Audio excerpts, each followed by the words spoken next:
Quiero decirte en el principio de este trabajo que va a tener un grado de profundidad tal que merecerá que lo escuches una, dos, tres y las veces que te resulten necesarias para poder entender lo global. Aspiro a que entiendas lo total a partir de la guía del Espíritu Santo, porque no hay otro modo. Principios de Filadelfia tiene que ver con un detalle que no siempre hemos tenido en cuenta, pero que es muy valioso e importante. Vamos a abrir el libro de Apocalipsis para que comprendamos la base, el fundamento de la iglesia Filadelfia.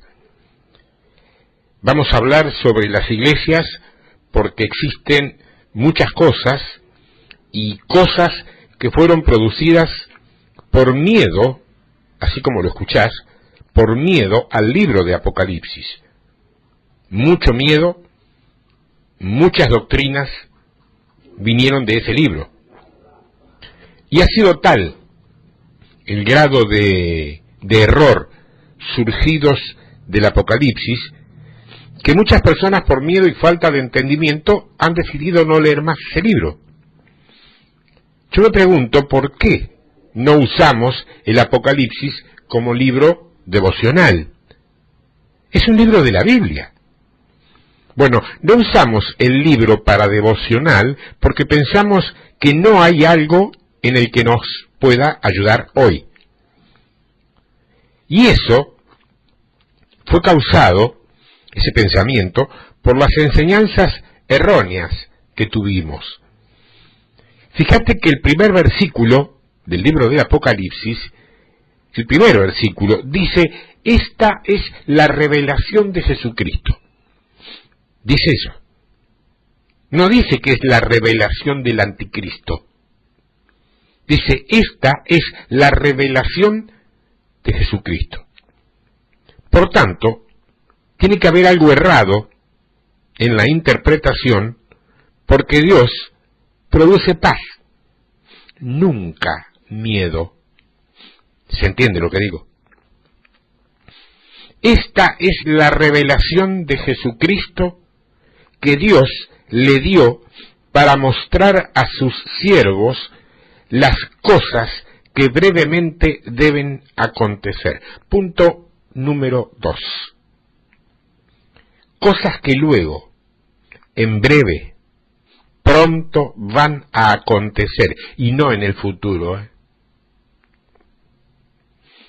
Esa es la segunda era, la visión de eventos futuros. Acuérdense que Juan fue arrebatado en el espíritu, él no estaba en el tiempo. Y cuando alguien es arrebatado en el espíritu, no está en el tiempo, está en la eternidad. Entonces la revelación no es cronológica. 7 cuadros fueron relatados por Juan, 7 visiones fueron dadas a él, 7 cosas que él vio necesariamente en un orden o en una orden cronológica de eventos. Por tanto, tenemos 2 cosas muy importantes en ese primer versículo. Número 1, revelación de Jesucristo y no del diablo.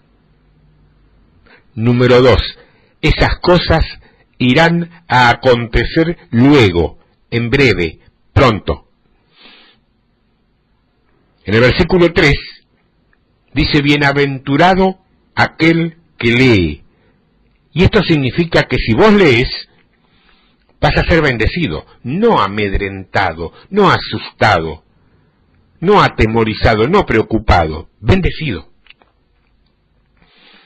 Entonces vemos que alguna cosa debe estar errada con la enseñanza porque no está produciendo bendición. Normalmente y mayoritariamente el libro de Apocalipsis está produciendo miedo, manipulación, control, escatología, opiniones acerca del futuro, está produciendo una o la interpretación del hombre. Y algunas personas aún han osado, y aún otras osarán, decir que algunas cosas irán a acontecer en ciertos tiempos específicos. Dan con fecha y todo. Sin embargo, yo quiero que vos entiendas que este libro empieza diciendo que, número 1, voy a mostrarles a Jesús. Número 2, las cosas acontecerán luego y vos serás bendecido. Juan es el escritor del libro, ¿sí? Y estaba exilado en la isla de Patmos. Él escribió 3 cartas, 3 epístolas de la Biblia. O sea, tuvo uno de los más correctos relatos de Jesús en el Evangelio. Y ahora estaba colocado en una revelación, como te digo, una revelación codificada.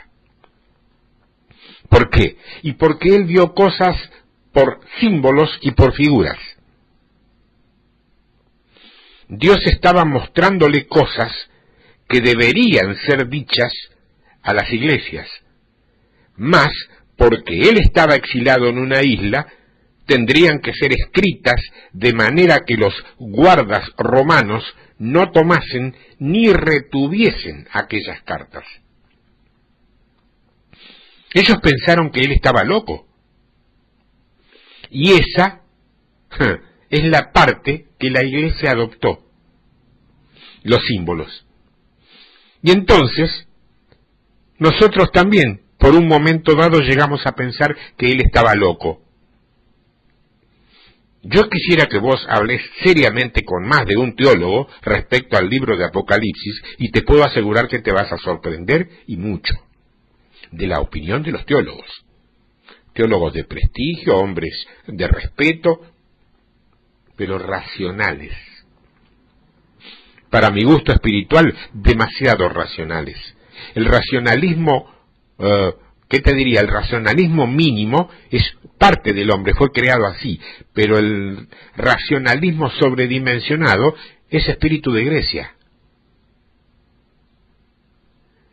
Es la influencia griega en la iglesia. No solo son símbolos, y es la interpretación lo que es importante, porque él estaba usando un lenguaje que era bien entendido por la iglesia, porque la iglesia conocía el Viejo o Antiguo Testamento. Por eso, porque lo conocía, usaba palabras como la bestia, y todos sabían que significaba un poder, un sistema de poder del mundo. Usaba palabras como montaña, por ejemplo. Jesús también lo usó cuando dijo, cuando una montaña estuviere frente a ti, lánzala fuera, ¿te acuerdas? Bueno, hablaba sobre reinos en tribulaciones. La palabra montaña en la Biblia habla sobre reino. Juan también habló de animales, como la langosta. Nosotros ya leemos de eso también en el libro de Joel. Y nosotros tenemos un cuadro de esos animales en Joel.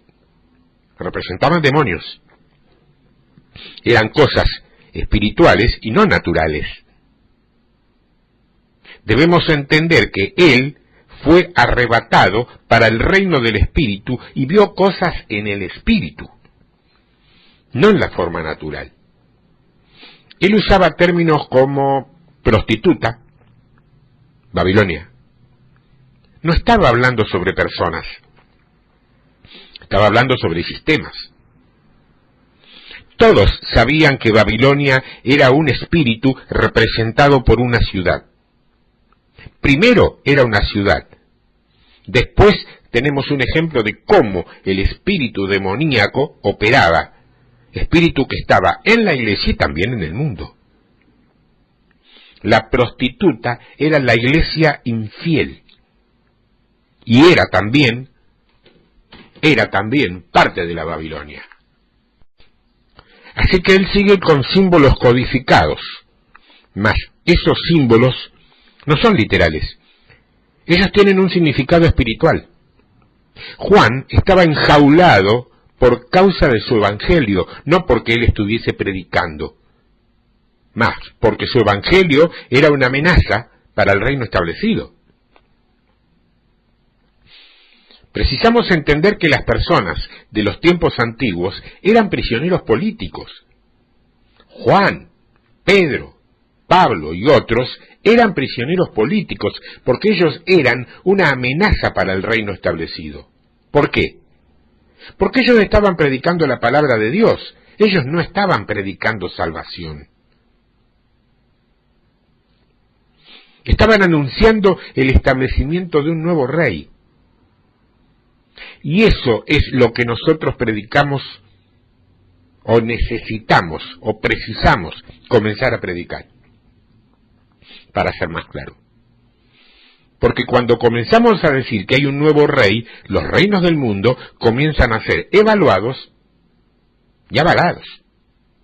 El centro de toda la salvación es que Jesús es el Señor hoy.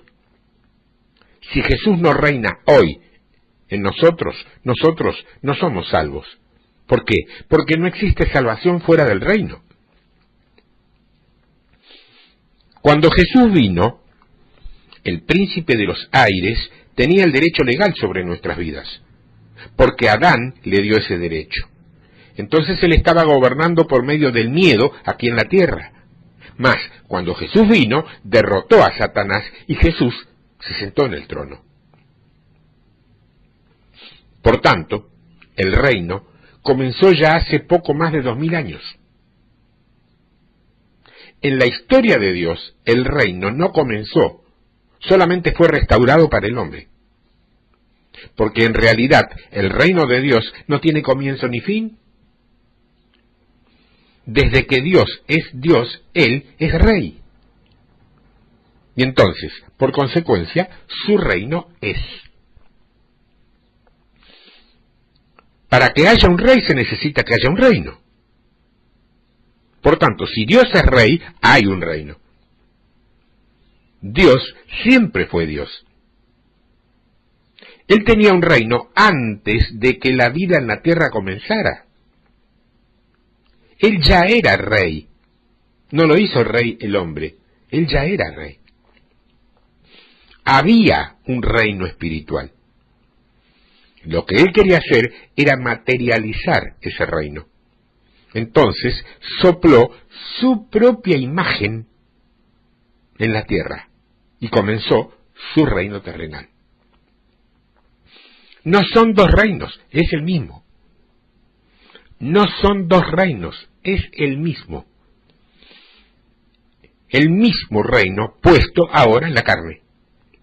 Cuando la carne falló, la administración del reino fue suspendida. La administración fue dada al hombre, pero el hombre falló.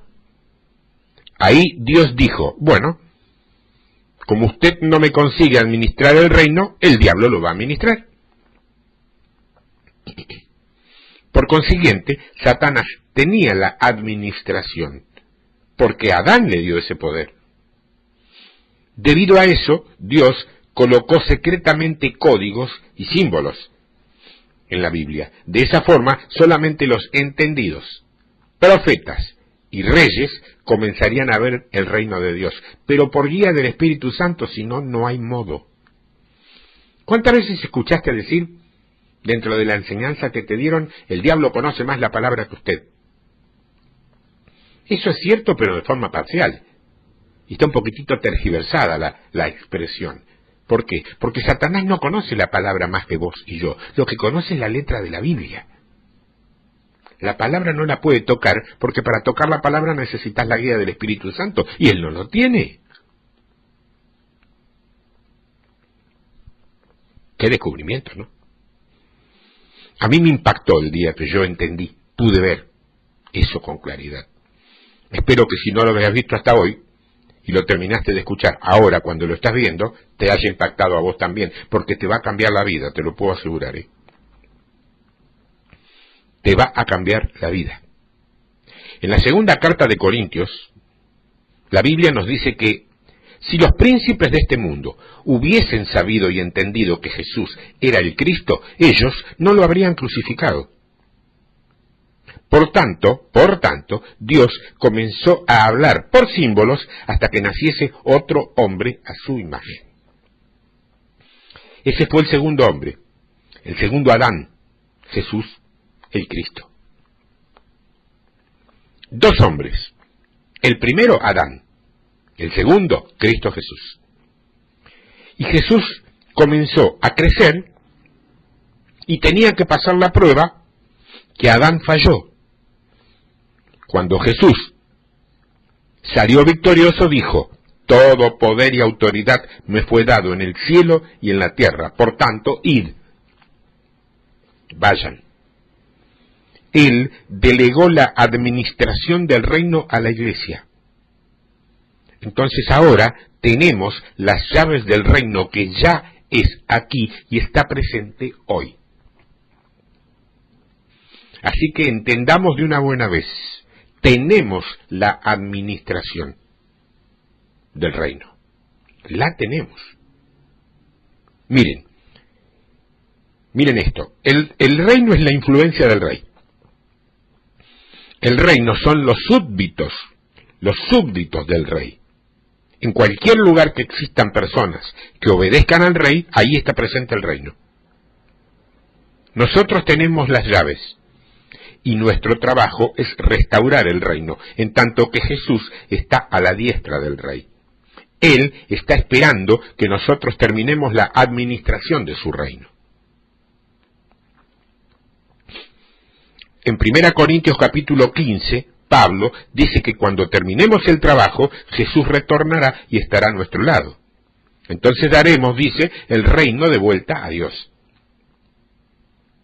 Mira, nosotros tenemos la administración solamente hasta que ésta sea completa. Y cuando completemos esta administración, nos devolveremos a Dios y entonces todo será como al principio. Dios administrando su reino a través de hombres obedientes. Ahora, la única cosa que detuvo la administración del reino fue la desobediencia. Eso era el trato del mensaje, del evangelio que estaba siendo predicado. Le decían algo así como: ¡Ey, vuelvan, arrepiéntanse! O sea, vuelvan al estado inicial, eso es arrepentirse. Vuelvan, arrepiéntanse porque el reino de Dios es llegado, está aquí. Esa es la base del evangelio, a predicar.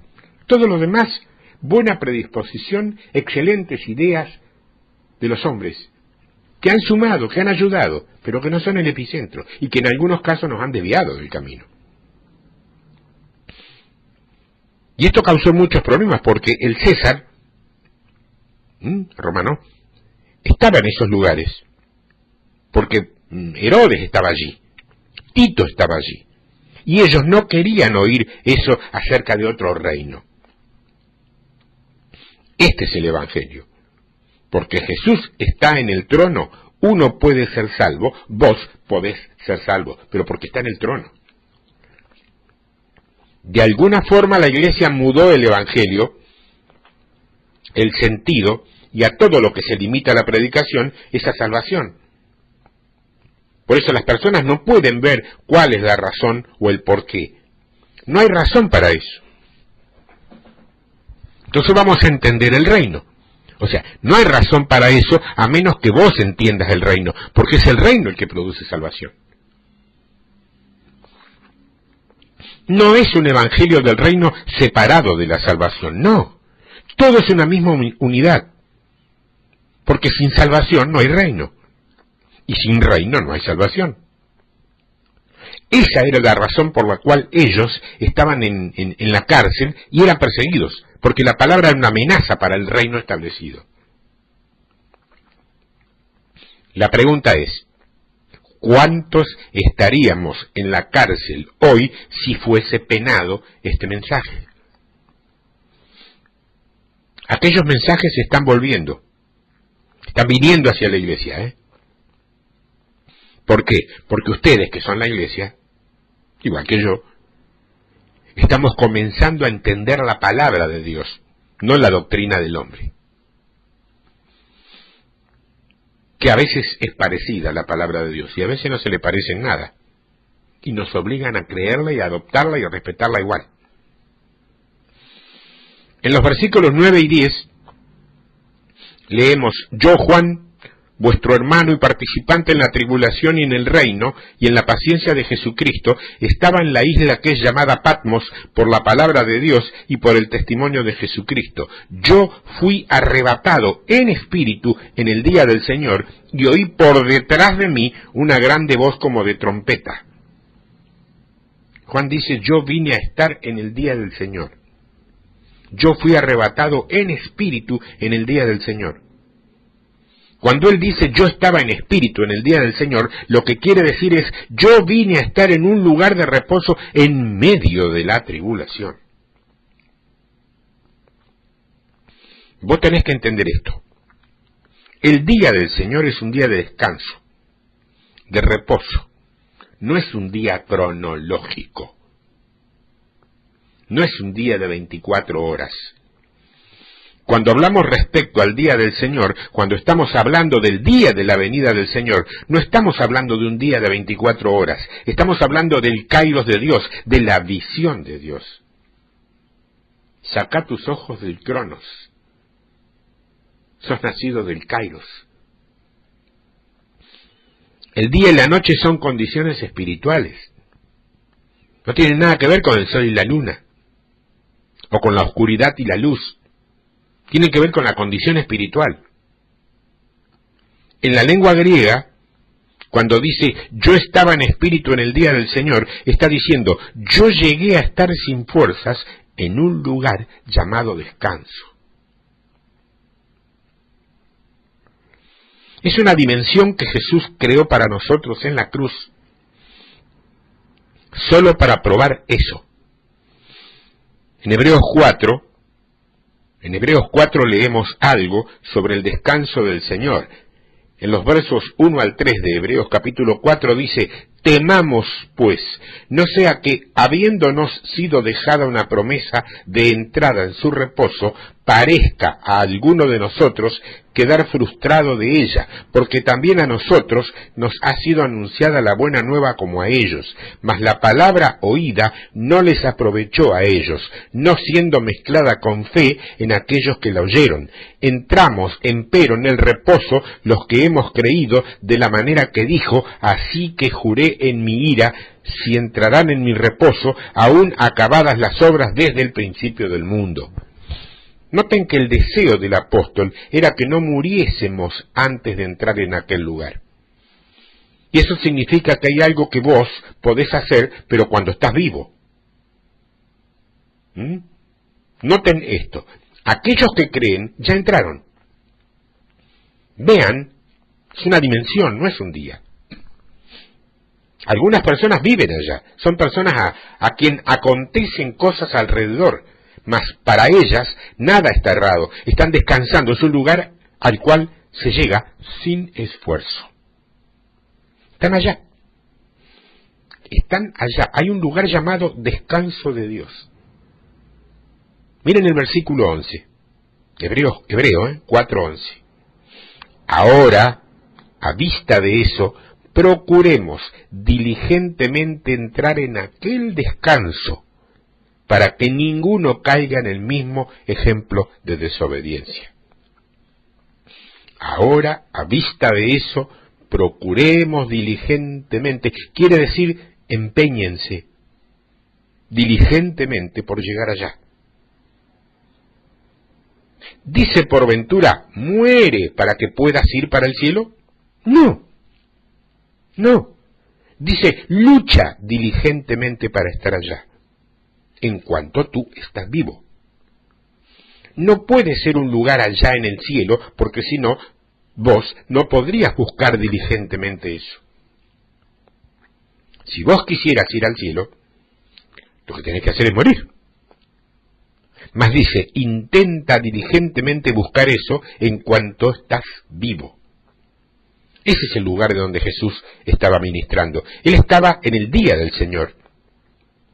Lo que hizo aquí es una tipología. Y Él ministraba todo sábado para que vos supieses y subieses al lugar de la plenitud del poder. Es el sábado del Señor, el Sabbat. Existirá un grupo de personas en este planeta que va a despertar en o con una mentalidad. Y sin esfuerzo será fundamentado en el lugar llamado descanso. Este es el remanente que Dios usará. Y que hay veces que es confundido con los famosos 144.000. Ese grupo es la manifestación del poder de Dios, de los hijos de Dios. Ellos van a caminar aquí en la tierra en una dimensión donde los cielos estarán abiertos para ellos, y ministrarán en la plenitud del Espíritu. Ese es nuestro clamor y esto es lo que la tierra está esperando. Por lo que toda la tierra está clamando la manifestación de los hijos de Dios, no por los cristianos, por la manifestación de un grupo de personas que vivirá en un lugar llamado el descanso del Señor. Aquí es donde estaba Juan el Amado. Es allí donde él veía cosas en el espíritu, aunque estaba en una mazmorra donde las aguas negras de la ciudad le llegaban más allá de la cintura. No era una joyita 5 estrellas en la que estaba Juan, Ellos construían las mazmorras de tal forma que uno no se podía estar de pie, tenía que estar agachado y encorvado, porque la idea era de que la persona quedase ciega y jorobada, que estuviese sin luz y no se pudiera levantar. Esa era la idea, que uno estuviera ciego y jorobado, sin que tuviera fuerza para enderezarse. Fíjate el símbolo. No importaba la dirección en que mirase o se volteara, de todas maneras no se podía enderezar, no podía estar erecto o erguido. Sin embargo Juan, sin esfuerzo alguno, llegó a aquel lugar llamado el Día del Señor. Y en vez de reclamar por su situación, se dispuso a Dios y recibió una revelación más precisa sobre Jesús, el Cristo. Y aquí vemos la revelación de Jesucristo en todos los tiempos. Miren lo que Juan comienza a decir, lo que Jesús le mandó a hablar. La primera cosa que Jesús dijo fue: yo tengo una revelación que debe ser dada a la iglesia. Ese es el principio. Toda la revelación es para la iglesia, no es para una interpretación particular, mi hermana, mi hermano. Mi consiervo, por llamarlo de una manera familiar, ministro, no es para una interpretación particular. Él le dice a Juan: escribe rápido lo que te estoy hablando porque tienes que entregar esto a la iglesia. Habla a las 7 iglesias. Claro, porque 7 es la plenitud de la iglesia. No son 7 diferentes iglesias. No sabemos si literalmente eran 7 iglesias, diferentes en aquel entonces. Mas sí eran 7 condiciones que podrían haber en cualquier iglesia, en cualquier tiempo y en cualquier día. No son eventos cronológicos, eran 7 actitudes de la iglesia, y algunas observaciones dadas por Dios lo confirman. El texto dice que el Señor andaba en medio de los candeleros, eso dice el verso 13. Y en el verso 20 dice que los candeleros son las iglesias.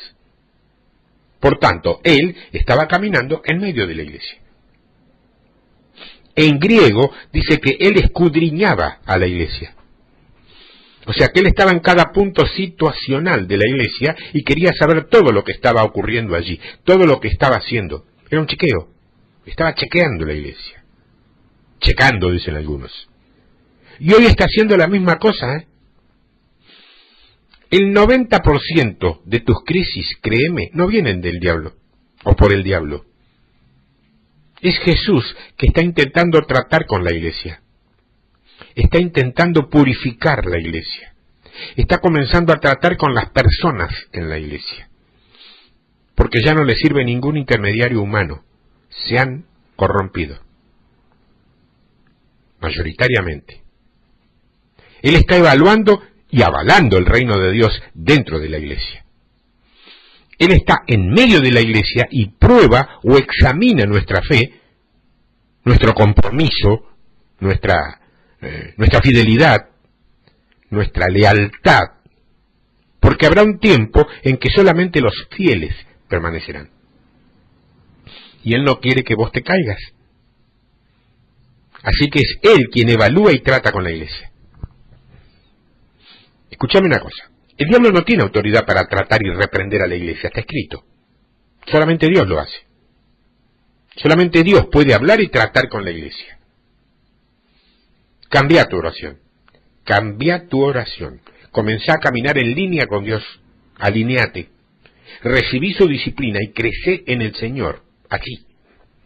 Porque así Él te preparará para este siglo o para este sistema.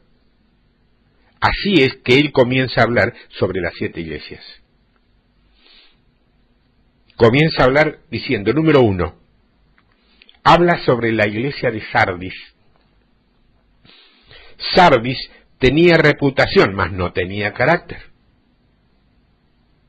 Quiero que vos te coloques, en el centro de estos ejemplos.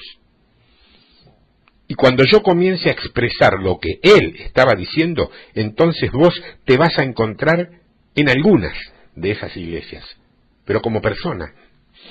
Olvídate tu congregación. Eso es otra cosa. Presta atención al verdadero templo de Dios que sos vos. Sardis no tenía carácter, ninguna disciplina de sí mismo. No vivía correctamente en el lugar. No tenía ninguna sustancia. Repetía las escrituras, mas no tenía sabiduría. No tenía sustancia interna.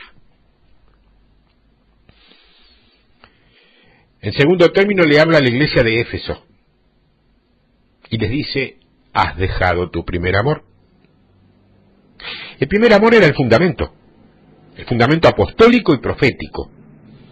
O sea, no está hablando de amor por las personas, está hablando de cambio estructural.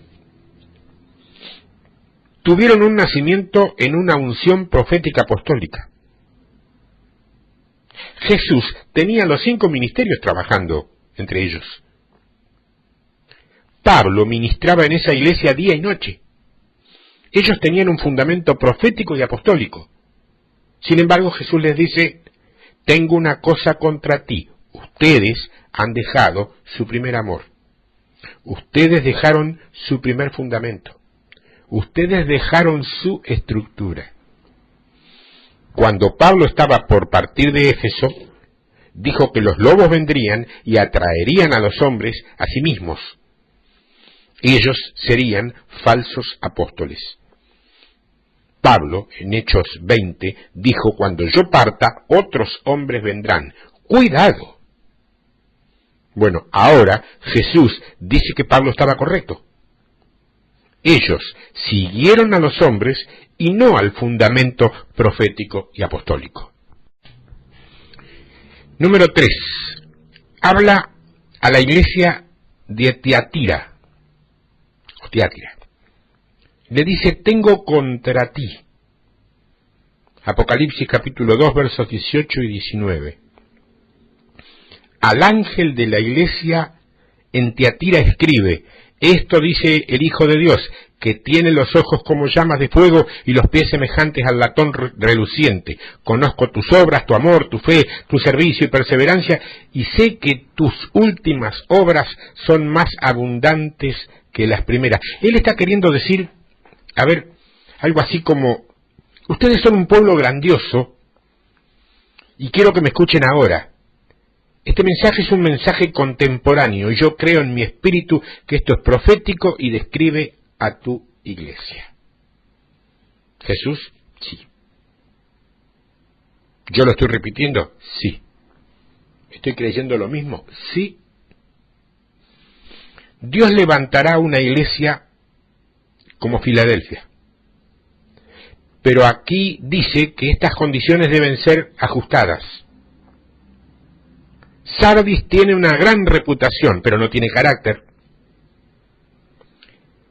Éfeso dejó el verdadero fundamento, aunque aparentaba un gran fundamento. Tiatira tiene más obras abundantes que las primeras, mas lean lo que dice, lo que sigue diciendo el verso 20. Mas tengo contra ti que toleras a esa mujer Jezabel, que se dice ser profetisa. Ella enseña y seduce a mis siervos a prostituirse y a comer de las cosas sacrificadas a los ídolos. O sea, aquí él comienza a hablar sobre una tolerancia. Les dice, ustedes tienen grandes obras, pero tienen un sistema que enseña. Yo quiero saber lo que es eso. Ese es el sistema que está enseñando a nuestros líderes.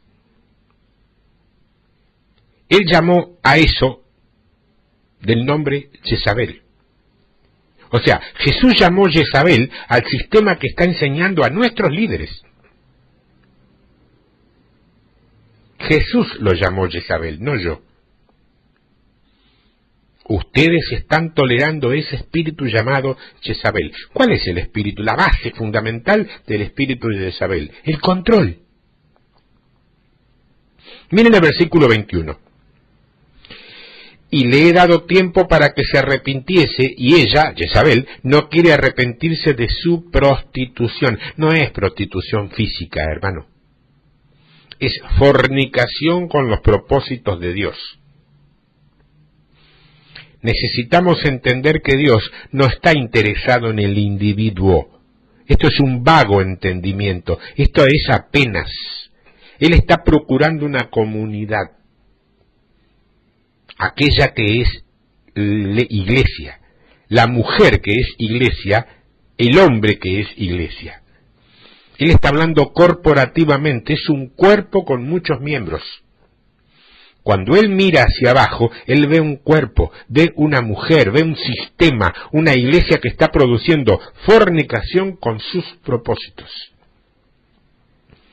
Y miren lo que dice él después de esto.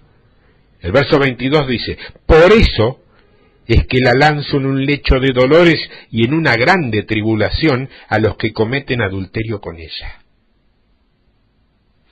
Aquí nosotros vemos una profecía muy clara sobre el futuro de ese sistema. Será lanzado fuera, dice, con todos sus frutos, con todos sus hijos. No es una mujer, es un sistema, y lo que el sistema produce. Será lanzado fuera por Dios, porque está causando que los hombres y mujeres fornicaren con sus propósitos. Y miren lo que dice en la conclusión. Yo tengo esta única cosa contra ti, que vos estás tolerando que esa orden religiosa oprima los dones de Dios, que mate el impacto global y que produzca una mentalidad pequeña, o mentalidades presas, mínimas, muy pequeñas. Tenían mentalidad de jardinero. Ellos cortaban la voz profética. Estaban rodeados de eunucos, personas sin poder reproductor. Las personas estaban sin poder producir por sí mismas. Eran personas sin sustancia interior. Dios dice, yo no gusto de eso. Capítulo 2, verso 24. Digo pues a vosotros, los demás que están en Tiatira, a todos cuantos no tienen esa doctrina y no han conocido las llamadas profundidades de Satanás, que otra carga no os pondré. Aquí él está diciendo que ese sistema produce doctrina. Porque él está diciendo aquellos que no tienen esa doctrina. O sea que ahora estamos hablando de los errores que mencionamos al comienzo. Estamos hablando de personas que toman lo que la Biblia dice, mas lo interpretan a su conveniencia y lo distorsionan por causa de la doctrina. Miren, doctrina es lo que las personas escriben. Biblia es lo que Jesús escribió. Y dijo, a todos los que no tienen esa doctrina.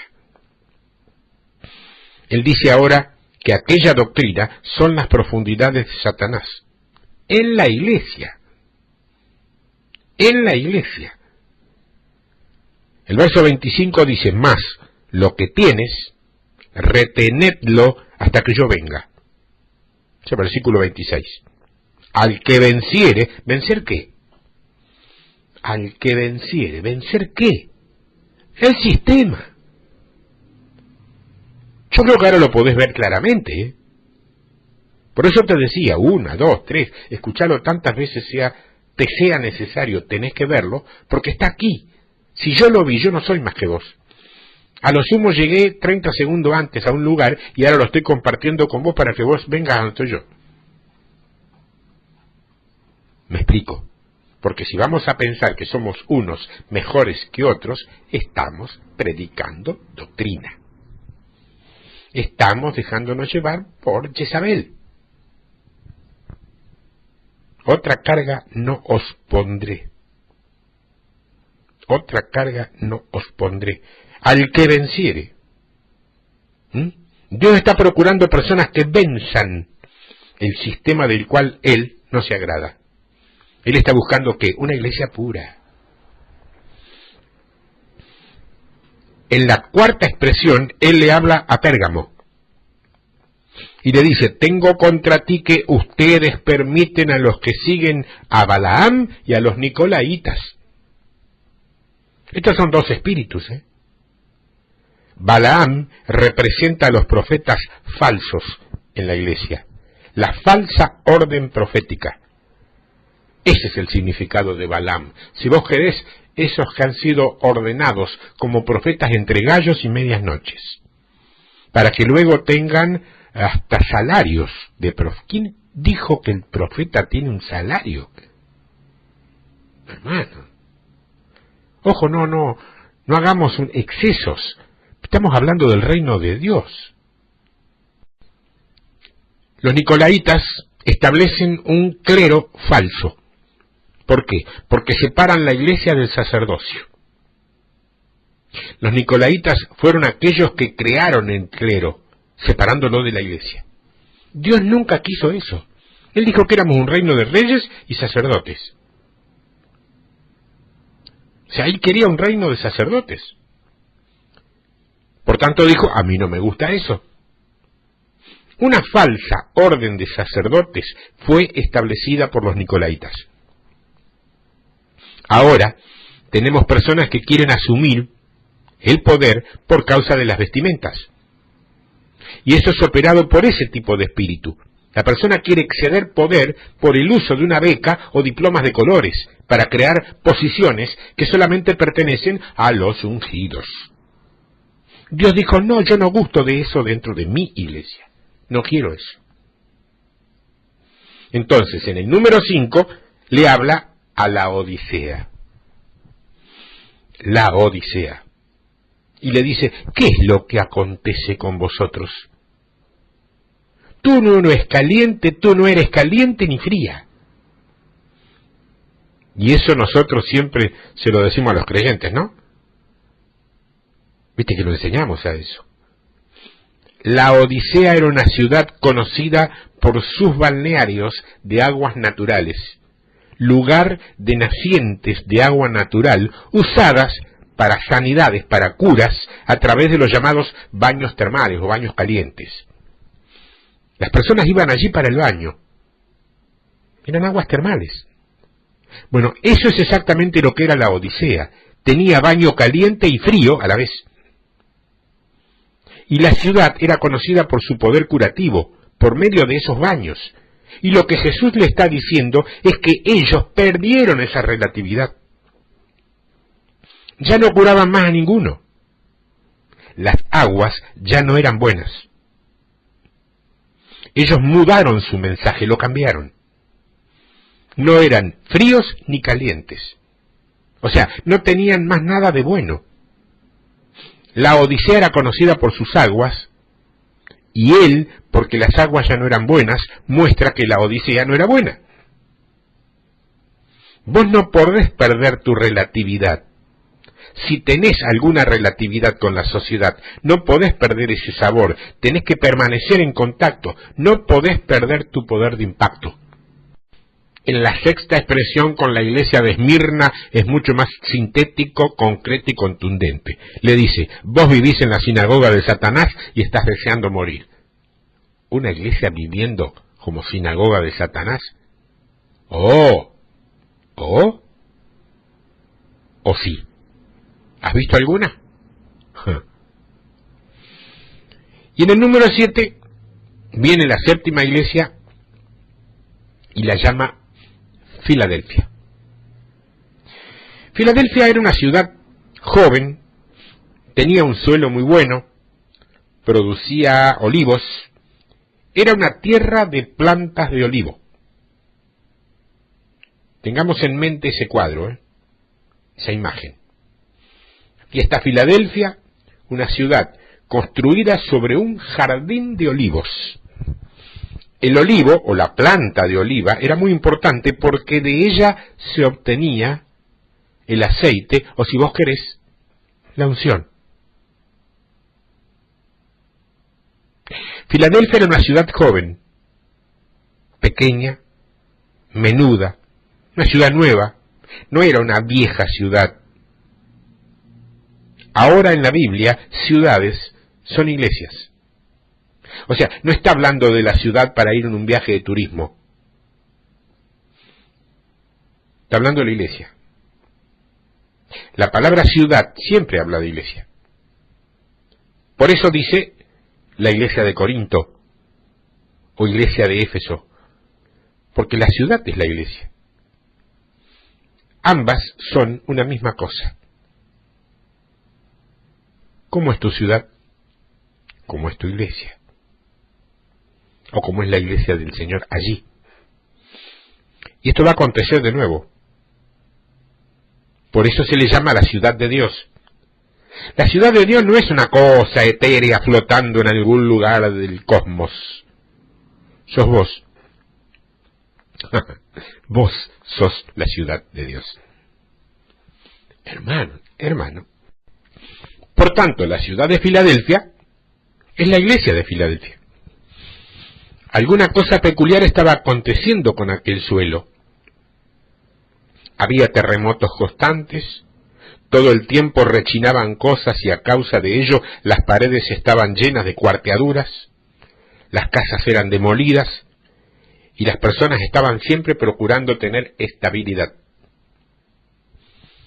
Estamos hablando sobre la iglesia, La iglesia en una ciudad cuyos fundamentos estaban siendo evaluados constantemente, con casas cuyas paredes estaban llenas de rayaduras o cuarteaduras prontas para caerse, con familias siendo destruidas. O sea, era una sociedad que estaba quebrándose, donde las personas estaban procurando estabilidad. Muchos se iban dejando la ciudad y construían tiendas religiosas. O sea, comenzaban ministerios hechos de cabañas. Exactamente como en San Pablo. Ellos tenían cabañas espirituales en todas las orillas. O sea, en cada orilla vos veías una cabaña espiritual. Y en medio de toda esa inestabilidad, de ese suelo que crujía, de esas fundaciones arruinadas, de paredes de protección quebrada, en medio de esos lugares donde los hogares eran destrozados, en medio de una sociedad, como te digo, flagelada, en que las personas se estaban separando, plantadas en el tópico de aquel jardín de olivas, había una iglesia llamada Filadelfia. ¡Aleluya! ¡Aleluya! Dios está procurando por esa iglesia de Filadelfia. La iglesia que está permaneciendo en medio del terremoto. Una iglesia profética en medio de esa sociedad estremecida. Una iglesia que tiene fundamentos que no se van a mover con los temblores. Dios quiere una iglesia Filadelfia en la tierra. Dios quiere una iglesia que tenga estabilidad. Dios quiere una iglesia que cubra y proteja de todos los espíritus a su alrededor de toda la ciudad, esas cabañas espirituales. Dios está procurando una iglesia que tenga un firme fundamento en medio de una ciudad que no tiene fundamentos. Dios está procurando una iglesia que tiene conducta por lo absoluto, donde no hay absoluto. Dios está procurando una iglesia que tiene estabilidad económica, donde no hay estabilidad en la economía. Dios está procurando una iglesia que tenga un fundamento fuerte en medio de un terreno agitado, donde todas las cabañas espirituales huyen. O sea, Dios está procurando una iglesia que tenga sustancia espiritual para hacer la cobertura de la ciudad. Déjame darte algunos principios de esa iglesia. Principio número 1. Filadelfia es una iglesia que posee una mentalidad que se opone a las circunstancias que la rodean. Permitime decirlo de otra manera.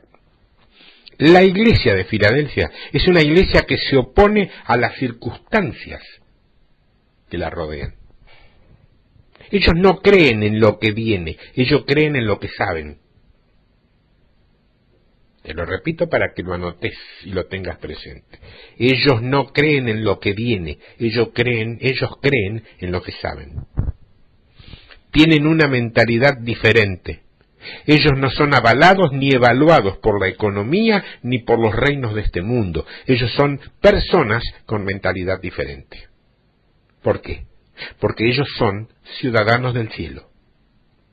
Esa es la iglesia de Filadelfia. La iglesia de Filadelfia permanece cuando todos los otros se están estremeciendo. Todos esos están huyendo de la ciudad y están cobijándose con pequeños, superficiales e inservibles ministerios falsos. Mas Filadelfia está en medio de la ciudad y dice, Dios está con nosotros. Dios está con nosotros. Principio número 2. Filadelfia era un centro de colonización para la lengua griega. Allá estaba el punto de referencia para los griegos y todas las ciudades alrededor abandonaban sus propias lenguas nativas para adoptar el idioma griego. Símbolo. Referencia. Idioma del Señor, no idioma evangélico, no es lo mismo. Ni siquiera idioma cristiano, idioma de Dios. Principio número 3. Filadelfia es una iglesia que gobierna y cambia, muda la mentalidad de las personas que están a su alrededor, cambia el mensaje de los que están a su alrededor. Su música comienza a prevalecer en el mundo espiritual, su mensaje comienza a hablar al corazón de los hombres y las mujeres. Y todos los ministerios alrededor comienzan a cambiar sus mensajes, porque existe un mensaje que gobierna en los aires. O sea, Dios está procurando por una iglesia que gobierne, una iglesia que tenga el poder de gobierno, una iglesia que va a derrumbar por tierra los espíritus que vienen en contra. Todo espíritu contrario caerá, está escrito. Una iglesia con la unción de una mentalidad globalizada. Una iglesia con un espíritu de novedad, que está procurando personas con nuevas ideas, con creatividad, que sean pioneros en el espíritu, que procuren nuevas áreas geográficas en lo natural, nuevos conocimientos geográficos en el espíritu. Una iglesia pionera, una iglesia que gobierna con autoridad. La Biblia dice, en el libro de Isaías, que la ley fluirá desde Sión. Nosotros estamos procurando por una iglesia Sión, Estamos trabajando por manifestar una iglesia Filadelfia. Dios está procurando personas como vos, como yo. Una iglesia que esté en medio de la tribulación, en medio del terremoto, en medio de la crisis, porque sabe, y está segura de que sabe que es dirigida por Dios para hacer su trabajo en la tierra, no el propio. Una iglesia que tiene una mentalidad de conquista territorial. Principio número 4. Una iglesia con estabilidad en medio de una sociedad tambaleante. Significa, de pronto, que tu hogar es mejor que lo que es el hogar de tu vecino. Porque vos servís a Dios y él no. Significa que tu pasto es más verde que lo que es el pasto de él. Significa que tu casa está mejor pintada que la de tu vecino inconverso. Porque vos estás sirviendo al Dios Todopoderoso. Vos tenés que creer que Dios es mucho mejor y mucho más abundante que el diablo. Y tenés que expresar el reino de Dios en la tierra.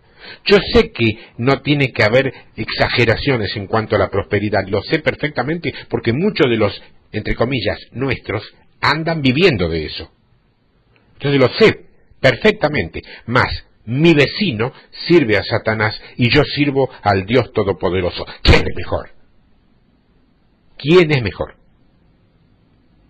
Basta de falsas modestias. Porque uno tiene que ser mejor. Si vos querés ganarle a tu vecino esa carrera, vos querés ganarte a tu vecino para Cristo, entonces él tiene que oír este mensaje. Él no va a oír este mensaje, él va a querer observar cuando sus hijos van a la escuela, y si ellos no fueren mejores que los hijos de él, entonces él no oirá tu mensaje. Estilo de vida en victoria. Ese es el reino. Un estilo de vida que impacta. Convengamos lo siguiente. Si tu Dios no puede mejorarte a vos mismo más allá de lo que el Dios de Él, entonces Él no va a querer tu Dios. ¿Se entiende? Nosotros tenemos que manifestar el reino de Dios. Dios es buen Dios, un buen Dios. Dios hace. A eso tenemos que decirle aleluya. Si vos tenés un automóvil, un carro viejo, limpialo, lavalo, hace que tenga un buen aspecto. Limpiale los vidrios, toda la carrocería, sacale lo que esté colgando y que se esté por caer, todas las etiquetas o calcomanías antiguas, inútiles, inservibles, pasale cera, que brille, sentite bien. Vos no tenés que ser rico para ser próspero. No tenés que ser rico para ser próspero. Tenés que ser disciplinado. Esto significa que tenés que tener estabilidad. Vos predicás que Dios es proveedor. Entonces provee. Si vos decís que Dios es Señor, entonces sé Señor y señoreá. Dale el mandato. Si vos decís que Dios es Dios y que es poderoso, vas a tener que prevalecer. Nosotros confundimos el poder de Dios con una manifestación dentro de un templo. El Espíritu Santo vino para que seas mejor en la sociedad, no en el templo. Repito, el Espíritu Santo vino a tu vida para que seas mejor en la sociedad, no en el templo. Aunque lo incluya el templo, pero incluido, no como prioridad. Entonces, sé mejor. Todos podemos ser mejores. Todo lo que tenés que hacer es vivir los principios. Nunca violés los principios, porque los principios irán matándote cuando vos los violes. Son principios, es ley. Uno de los principios más difíciles que tenemos que aprender es que la única manera de recibir es dar.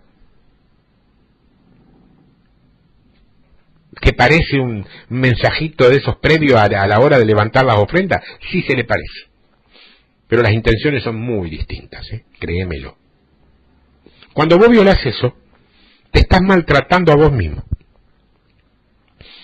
Hebreos capítulo 13, verso 1 dice, permanezcan el amor fraternal. Esta palabra, amor fraternal, o este término, esta expresión, es la palabra Filadelfia. Porque es una palabra que viene de fileo, amor fraternal, fileo. Filadelfia. Filadelfia significa eso, amor fraternal. Hermanos en la ley, aquí tienen otra característica. La iglesia de Filadelfia es una comunidad, no es una congregación. Es una comunidad. Significa una interacción entre personas. Ellos no vienen solamente a la iglesia un día domingo. Ellos son una ciudad dentro de una ciudad. Ellos se buscan uno al otro después de la reunión de una iglesia, si es que quieren ir a un templo. Ellos quieren trabajar juntos. Ellos quieren visitarse unos a otros. Ellos quieren saber cuáles son los problemas de la iglesia. Ellos quieren asegurar el sustento de las viudas. Quieren sustentar las mujeres que no son casadas y tienen hijos. Iglesias. Los hombres de la iglesia tienen un espíritu paternal y corrigen o disciplinan a las criaturas que no tienen padre y son como padres para ellas. Porque nosotros estamos preocupados con el futuro, nosotros estamos edificando algo que es eterno. O sea, nosotros no estamos brincando, saltando de congregación en congregación. Es necesario que los hombres sean padres un día para aquellas criaturas que no tienen padre, para que ellas puedan crecer con una vida equilibrada, para que la madre no tenga que soportar a alguien con quien ella no quiera casarse. Nosotros debemos estar conscientes unos de los otros. La iglesia de Filadelfia es una comunidad. No debería haber ninguna razón para que alguna persona, una familia, esté sin aliento y sin alimento en medio de la iglesia de Filadelfia. Alguien iría a descubrir eso, alguien irá a hacer algo sobre eso, y no necesita ser un ministerio, apenas una disposición mental. Ministerio del cuerpo de Cristo. Yo te ministro a vos, vos me ministrás a mí. Ella necesita de ayuda hoy, yo necesito de ayuda mañana. Las criaturas necesitan de un padre hoy, las madres no casadas necesitan establecerse en sus casas mañana.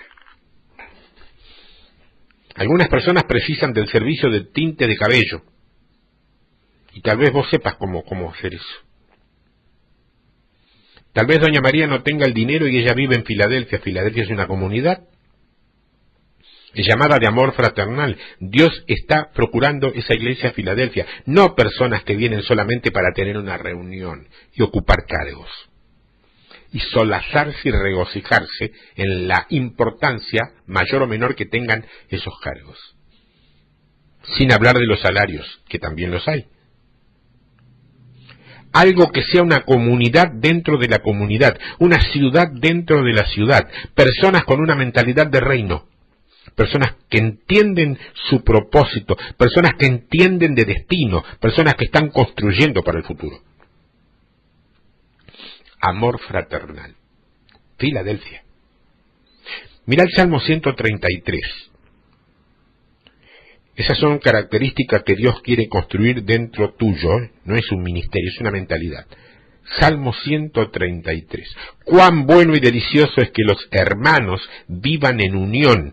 Es como el óleo precioso sobre la cabeza que desciende sobre la barba de Aarón. Acá nosotros vemos una comparación con Filadelfia. Cómo es bueno que los hermanos vivan en unión, en armonía, dice otra versión. Esta frase que en el hebreo significa unión, aquí Filadelfia es comparada con la unción. Yo pregunto, ¿vos querés ser ungido? ¿Vos querés ser ungida? Ahí dice que el amor fraternal de Filadelfia es justamente como la unción que fluye desde la cabeza, que fluye por la barba y cubre las vestiduras. Aquí tenemos la figura de un hombre. Este hombre es la iglesia. La iglesia de Filadelfia es comparada con la unción de la cabeza, que es Jesús, que desciende por la barba, eso significa madurez, Y esto quiere decir que Filadelfia es igual a la estatura del varón perfecto, Cristo Jesús. Eso es lo que dice allí. Filadelfia es la imagen del varón perfecto, Jesús el Cristo. Dios está procurando un pueblo que no esté saltando de templo en templo. Nosotros no estamos saltando de iglesia en iglesia, estamos hablando de cosas eternas, estamos edificando futuro, no sé si para nuestros hijos, pero sí para nuestros nietos. Queremos que nuestros hijos y nietos sean estables en la ciudad en que ellos vivan, mas solamente nosotros podemos tornar eso posible. El presidente de la nación de tu país, o primer ministro, o como sea que se denomine el gobierno de tu país, no va a conseguir eso. La economía que hoy reina en tu país no va a lograr eso. La currícula escolar que se enseña en tu patria no va a conseguir eso. La política, por más sana que sea en tu país, no va a lograr eso. Solo el reino de Dios es eterno y puede lograr eso. Y tenemos que enfatizarnos en eso. No estoy hablando sobre enseñar de la Biblia, ¿eh? Eso es bueno, pero yo estoy hablando sobre enseñar principios. Estoy hablando de instalar visión en nuestros hijos para que ellos sueñen y sean bien sucedidos en el futuro. Estoy hablando sobre invertir en la vida de nuestros hijos para prepararles un futuro. Vamos a volver a Apocalipsis para terminar. En el capítulo 3, en el verso 7, Apocalipsis dice: al ángel de la iglesia en Filadelfia, esto dice el que es santo, el que es verdadero, el que tiene la llave de David, el que abre y ninguno cierra, y cierra y ninguno abre. Conozco tus obras, y he aquí que tengo puesta delante de ti una puerta abierta. O sea, la primera cosa que la iglesia de Filadelfia tiene es una puerta abierta. Y dice, está delante de ti. Significa que todo lo que necesitamos, todos los requisitos, todos los recursos, están dentro de los parámetros que nos están siendo dados. Todo lo que Dios necesita para hacer acontecer está dentro de la iglesia. El cuadro es como un espejo delante de nuestros ojos, y todo lo que nuestros ojos puedan ver es de nuestro dominio, y dentro de ese dominio tenemos una puerta abierta. Todo es estable para nosotros, dentro de nuestro pueblo. Dice que tenemos poca fuerza. Esto quiere decir que tenemos poco dunamis. Pues siendo humanos tenemos poco dunamis, mas tenemos el poder de mantener la palabra y la expresión, guardar la palabra, significa que recibimos la palabra con deseo de cumplirla. Y es por eso que Dios es alabado en la iglesia de Filadelfia, y Él pone su dunamis. Mira lo que Él dice en el verso 9.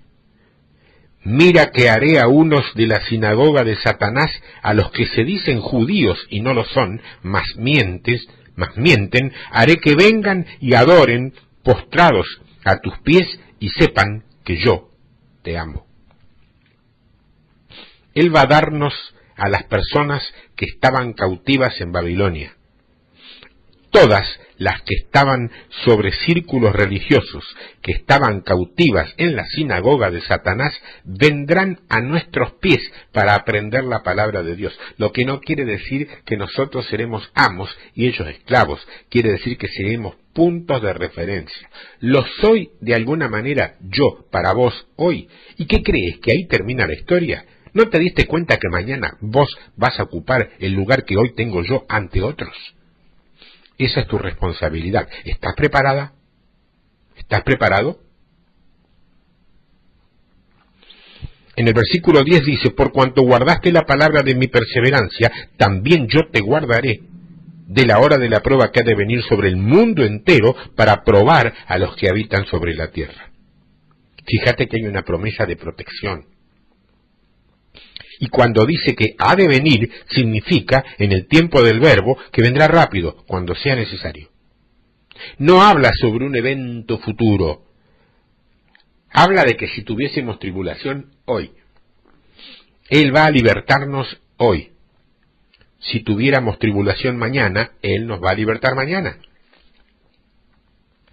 Si tuviéramos tribulación, sea cuando fuere, Él nos libertará siempre. Eso habla de Dios protegiendo a la iglesia, pero esto es cuando la iglesia se torna en una comunidad. Esto es cuando la iglesia se torna una comunidad. Principios de Filadelfia. Vas a tener que volver a escuchar, ¿no? Si no te aburro, volveme a escuchar 1 o 2 veces, porque hay cosas que hoy es menester de parte del Señor, te lo digo, que las entiendas.